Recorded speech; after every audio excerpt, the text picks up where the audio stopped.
তোমরা বর্তমানে কিন্তু এসআইআর জন্য অনলাইন আবেদনের নতুন নিয়ম কিন্তু চালু হয়ে গেছে এবং বর্তমানে যারা কিন্তু অনলাইন আবেদন করছেন তাদের কিন্তু বর্তমানে রিসিপ্ট কিন্তু প্রোভাইড করা হচ্ছে। ঠিক আছে? আপনি অনলাইন আবেদন করার পর বা অনলাইন আবেদন সাবমিট হয়ে যাওয়ার পর একটা রিসিপ্ট কিন্তু জেনারেট হচ্ছে। সেই রিসিপ্টটি অবশ্যই কিন্তু আপনাকে ডাউনলোড করতে হবে। তো সেই জন্য আজকের ভিডিওতে আপনাদের দেখাবো যে বর্তমানে এসআইআর জন্য অনলাইন আবেদন কীভাবে করবেন অথবা কী নতুন নিয়মের মাধ্যমে অনলাইন আবেদন বর্তমানে হচ্ছে তার লেটেস্ট পদ্ধতি আপনাদের দেখিয়ে দেবো এবং অনলাইন আবেদনের পর রিসিপ্টটা কীভাবে ডাউনলোড করবেন সেটাও দেখিয়ে দেবো এবং অনেকের বিভিন্ন রকম সমস্যা রয়েছে, অনলাইন আবেদন করতে বিভিন্ন রকম সমস্যা রয়েছে, সেগুলো সলভ করে দেবো। ফটো আপলোডের কাছ থেকে শুরু করে বাবার নাম ভুল রয়েছে, এছাড়াও কিন্তু বিভিন্ন রকম সমস্যা কিন্তু রয়েছে, সেগুলো সলভ করে দেবো এবং সঙ্গে অনলাইন আবেদনের পর রিসিপ্ট কীভাবে ডাউনলোড করবেন অথবা যারা কিন্তু আগে আবেদন করেছিলেন, প্রথমের দিকে আবেদন করেছিলেন, তাদের কিন্তু রিসিপ্ট যে জেনারেট হচ্ছিল না, তারা বর্তমানে রিসিপ্টটা কীভাবে ডাউনলোড করবেন সেটাও কিন্তু দেখিয়ে দেবো এবং এছাড়া অনলাইন আবেদনের পর রিসিপ্ট জেনারেট হচ্ছে, সেই রিসিপ্টটা ডাউনলোড করে সেটা নিয়ে কী করতে হবে সেটাও কিন্তু এই ভিডিওতে আপনাদের জানিয়ে দেবো। ঠিক আছে?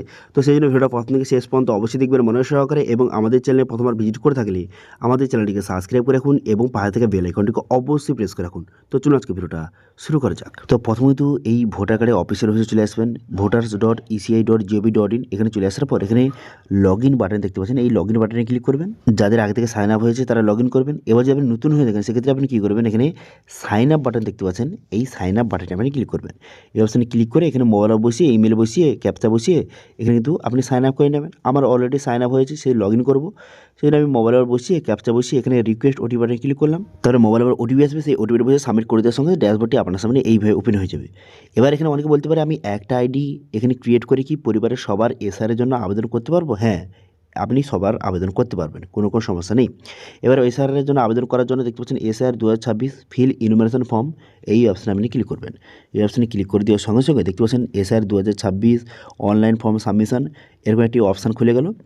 এরপর আপনি কী করবেন, এরপরে এখানে দেখতে পাচ্ছেন স্টেট, এই স্টেটটা কিন্তু আপনাকে সিলেক্ট করে নিতে হবে। সিলেক্ট স্টেট অপশানে ক্লিক করে এখান থেকে আপনি স্টেটটা সিলেক্ট করবেন, ওয়েস্ট বেঙ্গল এখান থেকে সিলেক্ট করে নেবেন। করে নেওয়ার পর তারপরে এপিক নাম্বার অর্থাৎ যে ভোটার কার্ড নাম্বারটা সঠিকভাবে কিন্তু এখানে বসিয়ে দেবেন। ঠিক আছে? আপনার ভোটার কার্ডের নাম্বার, বর্তমান যে আপনার ভোটার কার্ডের নাম্বারটা, এপিক নাম্বারটা, সেটা আপনি সঠিকভাবে বসিয়ে এখানে সার্চ বাটনে আপনি ক্লিক করবেন। এখানে ভোটার কার্ড নাম্বার বসিয়ে সার্চ বাটনে ক্লিক করে দেওয়ার সঙ্গে সঙ্গে তারপরে কিন্তু আপনার যে সমস্ত ডিটেলস কিন্তু আপনার সামনে শো হয়ে যাবে। তো দেখতে পাচ্ছেন এখানে কিন্তু আপনার সমস্ত ডিটেলস শো হয়ে গেল। এখানে আপনার নাম, আপনার এখানে এপিক নাম্বার, আপনার অ্যাড্রেস, সমস্ত ডিটেলস শো হয়ে গেল। এরপর আপনি কী করবেন, এরপর আপনি একটু নিচের দিকে আসবেন। নিচের দিকে আসার পর এখানে কিছু নিয়মের কথা বলা হয়েছে যে আপনি বর্তমানে যে এসআরের জন্য অনলাইন আবেদন করতে যান, সেক্ষেত্রে বর্তমানে আপনার ভোটার কার্ডে যে নামটা রয়েছে, এখানে নামটা শো হয়ে গেছে, যে নামটা রয়েছে সেটা যেন আধার কার্ডে থাকে। যদি আধার কার্ডে সেই নামটা থাকে তাহলে ঠিক আছে, আপনি আবেদন করতে পারবেন। কিন্তু যদি ভোটার কার্ডে আলাদা নাম অথবা আধার কার্ডে আলাদা নাম থাকে সেক্ষেত্রে আপনি অনলাইন আবেদন করতে পারবেন না। সেক্ষেত্রে আপনাকে অফলাইন আবেদন করতে হবে এবং সঙ্গে আপনার ভোটার কার্ডের সঙ্গে মোবাইল নাম্বার কিন্তু লিঙ্ক অবশ্যই থাকতে হবে, তবে আপনি অনলাইন আবেদন করতে পারবেন। এবার ভোটার কার্ডের সঙ্গে যেই মোবাইল নাম্বারটা লিঙ্ক রয়েছে সেই মোবাইল নাম্বারটাকে বসিয়ে সেন্ড ওটিপি বাটনে ক্লিক করবেন। সেন্ড ওটিপি বাটনে ক্লিক করে দেওয়ার সঙ্গে সঙ্গে তারপর কিন্তু সেই মোবাইল নাম্বারে একটা ওটিপি পাঠানো হবে, সেই ওটিপিটা এখানে সঠিকভাবে বসিয়ে দেবেন। ওটিপিটা বসিয়ে ভেরিফাই ওটিপি বাটনে ক্লিক করবেন।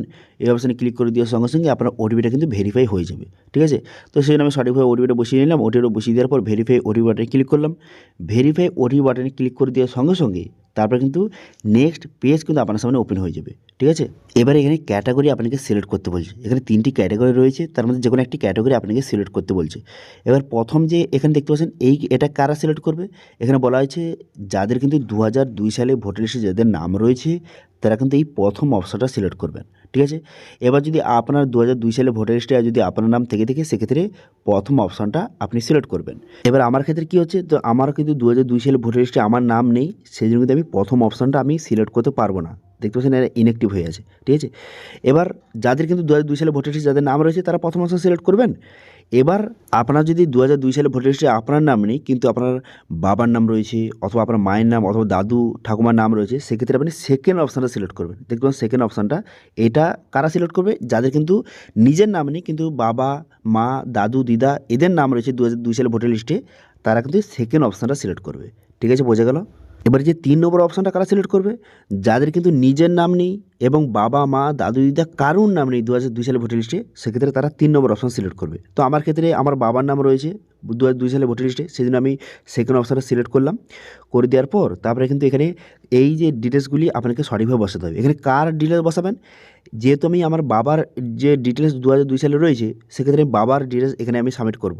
এবার আপনি চাইলে আপনার বাবা অথবা আপনার মা, দাদু, দিদার ডিটেলস এখানে সাবমিট করতে পারেন, ঠিক আছে? এবার যদি নিজের নাম থাকে, 2002 সালে ভোটার লিস্টে যদি আপনার নিজের নাম থাকে, সেক্ষেত্রে আপনার নিজের ডিটেলস এখানে সিলেক্ট করবেন।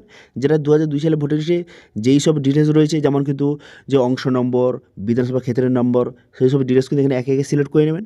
এবার আমার ক্ষেত্রে আমার কিন্তু নিজের নাম নেই 2002 সালে ভোটার লিস্টে, আমার বাবার নাম রয়েছে, সেই জন্য বাবার ডিটেলসগুলি এখানে একে একে সিলেক্ট করতে হবে, যেটা 2002 সালে ভোট লিস্টে রয়েছে, ঠিক আছে?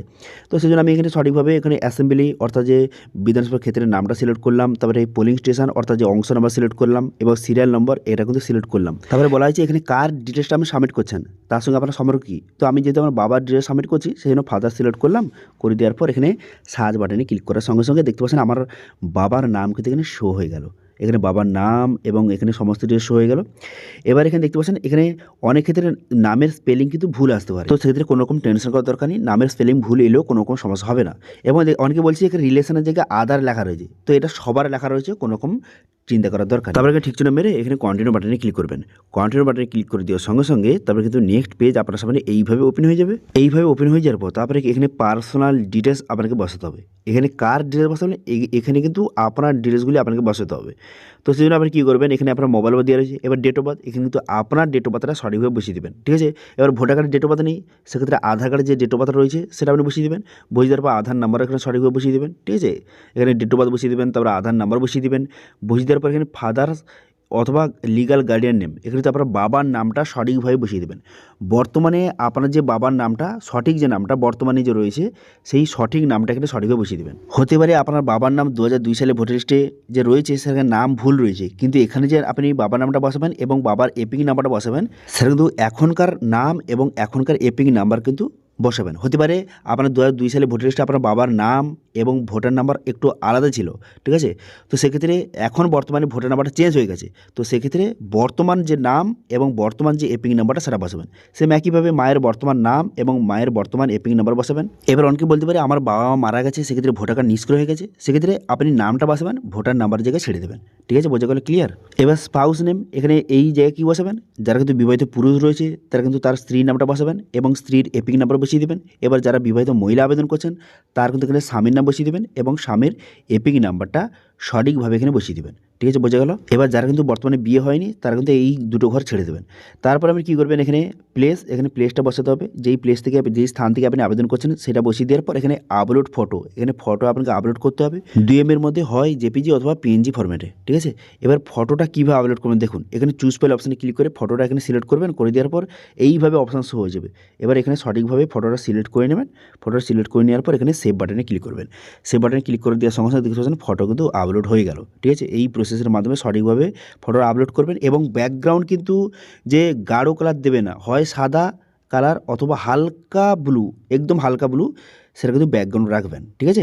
তারপর আপনি কী করবেন, এখানে দেখতে পাচ্ছেন আমি কিন্তু আমার বাবার ডিটেলসটা আমি সাবমিট করেছি, এখানে বাবার এখানে সমস্ত ডিটেলসটা শো হয়ে গেছে, দেখতে পাচ্ছেন ডান দিকের ঘরে সমস্ত ডিটেলসটা শো হয়ে গেছে। এবার এখানে ভালো করে ডিটেলসগুলি দেখে নেবেন। এবার যদি ভুল সিলেক্ট করে থাকেন সেক্ষেত্রে এডিট অপশানে ক্লিক করে এখান থেকে সঠিক ডিটেলসটা সঠিকভাবে সিলেক্ট করে নেবেন, ঠিক আছে? তারপরে আপনি কী করবেন, এখানে নিচে আসবেন, নিচে আসার পর এখানে প্রিভিউ অপশানে ক্লিক করবেন। সাবমিট করার আগে অবশ্যই কিন্তু প্রিভিউ অপশানে ক্লিক করে পুরো প্রিভিউটা ভালো করে দেখে নেবেন, ঠিক আছে? এখান থেকে দেখে নেওয়ার পর তারপরে এখানে ঠিক চিহ্ন মারবেন, আই হেয়ার বাই, এখানে ঠিক চিহ্ন মারবেন, ঠিক চিহ্ন মেরে দেওয়ার পর এখানে সাবমিট বাটনে ক্লিক করবেন, ঠিক আছে? তো সাবমিট বাটনে ক্লিক করে দেওয়ার পর তারপর কিন্তু আপনার নেক্সট পেজে নিয়ে চলে যাবে, ঠিক আছে? তো সেই জন্য ভালো করে প্রিভিউটা দেখে নেবেন। দেখে নেওয়ার পর এখানে সাবমিট বাটনে ক্লিক করে দেওয়ার সঙ্গে সঙ্গে তারপর কিন্তু সরাসরি কিন্তু আপনাকে আধার ই সাইন পেজে কিন্তু নিয়ে চলে যাবে, ঠিক আছে? এখানে যে সাবমিট করে দেবেন আপনার অ্যাপ্লিকেশনটা সাবমিট হয়ে যাবে এরকম কিন্তু নয়। সাবমিট বাটনে ক্লিক করে দেওয়ার সঙ্গে সঙ্গে আধার ই সাইন পেজে কিন্তু আপনাকে নিয়ে চলে যাবে। এরপর কী করবেন, এখানে আধার নাম্বারটা সঠিকভাবে বসিয়ে দেবেন। আপনার আধার নাম্বারটা সঠিকভাবে বসিয়ে দেওয়ার পর তারপরে আধার ওটিপি এখান থেকে সিলেক্ট করবেন, ঠিক আছে? এই যে আধার ওটিপি এটাকে সিলেক্ট করবেন, করে দেওয়ার পর এখানে গেট ওটিপি বাটনে ক্লিক করবেন।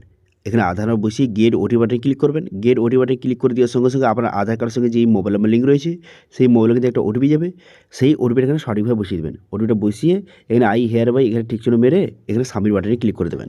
সাবমিট বাটনে ক্লিক করে দেওয়ার সঙ্গে সঙ্গে আপনার অ্যাপ্লিকেশনটা সাকসেসফুলি সাবমিট হয়ে যাবে এবং এরকম একটি অপশান খুলে যাবে।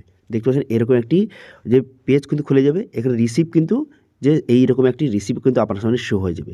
এবার এখানে আপনি এই রিসিপ্টটাকে ডাউনলোড রিসিভ অপশানে ক্লিক করে এখানে থেকে আপনি রিসিপ্টটা কিন্তু ডাউনলোড করে নেবেন। আপনার অ্যাপ্লিকেশনটা সাকসেসফুল সাবমিট হয়ে যাবে এবং একটি রিসিপ্ট কিন্তু এইভাবে বর্তমানে কিন্তু শো হচ্ছে, ঠিক আছে? এবার এই রিসিপ্টটা আপনি অবশ্যই কিন্তু ডাউনলোড করে নেবেন। এবার এই রিসিপ্টটা ডাউনলোড করে এই রিসিপ্টটা প্রিন্ট আউট করে আপনার যে বিএলও রয়েছে তাকে কিন্তু জমা দিয়ে দেবেন, ঠিক আছে? এবার যদি আপনি বর্তমানে বাইরে থাকেন সেক্ষেত্রে এই রিসিপ্টটা কিন্তু আপনি প্রিন্ট আউট করে আপনার বাড়িতে পাঠিয়ে দেবেন, সে কিন্তু আপনাদের বিএলওকে জমা দিয়ে দেবে, ঠিক আছে? এবার যারা কিন্তু প্রথমের দিকে আবেদন করেছিলেন অনলাইন আবেদন, তাদের কিন্তু রিসিপ্ট জেনারেট হচ্ছিল না। তো সেক্ষেত্রে বর্তমানে তারা কী করবেন, রিসিপ্টটা কীভাবে ডাউনলোড করবেন? তো সেক্ষেত্রে পুনরায় কিন্তু এই হোম পেজে চলে আসবেন। এখানে চলে আসার পর পুনরায় এখানে দেখতে পাচ্ছেন এখানে যে এই যে ফিল ইনুমারেশন ফর্ম, এই অপশানে কিন্তু পুনরায় ক্লিক করবেন। এই অপশানে ক্লিক করে দেওয়ার সঙ্গে সঙ্গে তারপর কিন্তু নেক্সট পেজ কিন্তু আপনার সামনে ওপেন হয়ে যাবে। নেক্সট পেজ ওপেন হয়ে যাওয়ার পর তারপর আপনি কী করবেন, তারপর কিন্তু এখান থেকে আপনার যে স্টেট আপনাকে সিলেক্ট করতে হবে। প্রথম ফিল ইনুমারেশন ফর্ম এই অপশানে ক্লিক করে দেওয়ার সঙ্গে সঙ্গে তারপর কিন্তু নেক্সট পেজ আপনার সামনে ওপেন হয়ে যাওয়ার পর এখানে স্টেটটা সিলেক্ট করবেন এবং এই পিন নাম্বার বসিয়ে এখানে দেখতে পাচ্ছেন সার্চ বাটনে ক্লিক করবেন। সার্চ বাটনে ক্লিক করে দেওয়ার সঙ্গে সঙ্গে এরকম একটি অপশান খুলে যাবে। এরপর আপনি কী করবেন, যেই মোবাইল নাম্বার দিয়ে আপনি আবেদন করেছিলেন সেই মোবাইল নাম্বারটা এখানে সঠিকভাবে বসিয়ে এখানে সেন্ড ওটিপি বাটনে ক্লিক করবেন। তারপর সেই মোবাইল নাম্বারে ওটিপি আসবে, সেই ওটিপিটা বসিয়ে এখানে ভেরিফাই ওটিপি অপশানে ক্লিক করবেন। করে দেওয়ার পর তারপর একটু নিচে দিকে যাবেন, নিচে দিকে যাওয়ার পর এরকম একটি যে রিসিপ্ট কিন্তু আপনার সামনে শো হয়ে যাবে। এবারে কিন্তু এই রিসিপ্টটা আপনি ডাউনলোড করে নিতে পারবেন, ঠিক আছে? তো আপনি অ্যাপ্লিকেশন করার পর যখন খুশি আপনি রিসিপ্ট কিন্তু ডাউনলোড করতে পারবেন। এবার এই রিসিপ্টটা কিন্তু বর্তমানে প্রোভাইড করা হচ্ছে। এই রিসিপ্টটা অবশ্যই প্রিন্ট আউট করে বিএলওকে জমা দিয়ে দেবেন, ঠিক আছে? তো তারপরে কিন্তু আপনার কাজ শেষ, ঠিক আছে? বোঝা গেল? তো এইভাবে যারা যারা কিন্তু অনলাইন আবেদন করছেন বর্তমানে কিন্তু রিসিপ্ট প্রোভাইড করা হচ্ছে এবং সঙ্গে আপনার মোবাইল নাম্বার কিন্তু এসএমএস কিন্তু পাঠানো হচ্ছে যে আপনার ইনফরমেশন ফর্ম সাবমিট সাকসেসফুলি, এরকম একটা এসএমএস যাচ্ছে এবং আপনার এই রিসিপ্টটা কিন্তু জেনারেট হচ্ছে। অবশ্যই কিন্তু এই রিসিপ্টটা এখান থেকে ডাউনলোড করে আপনার যে বিএলও রয়েছে তাকে আপনি জমা করে দেবেন, ঠিক আছে? তো এইভাবে বর্তমানে এসআরের জন্য অনলাইন আবেদন কিন্তু সম্পূর্ণ নতুন পদ্ধতি এবং নতুন নিয়মের মাধ্যমে এই প্রসেসের মাধ্যমে বর্তমানে সবাইকে আবেদন করতে হবে, ঠিক আছে? এবারে এসআর অনলাইন আবেদন নিয়ে কোনো রকম যদি আপনার কোশ্চেন থেকে থাকে অবশ্যই কমেন্ট করুন, আমি অবশ্যই রিপ্লাই করবো। এবং আজকে ভিডিও ভালো লাগে তাহলে ভিডিওকে লাইক করে দেবেন এবং ভিডিও কিন্তু বন্ধুদের সঙ্গে শেয়ার করে দেবেন। এবং আমাদের চ্যানেলে প্রথমবার ভিজিট করে থাকলে আমাদের চ্যানেলটিকে সাবস্ক্রাইব করে রাখুন এবং পাশে থাকা বেল আইকনটিকে অবশ্যই প্রেস করে রাখুন। আজকে ভিডিওটা এই পর্যন্ত, দেখা আছে নেক্সট ভিডিওতে। Thank you.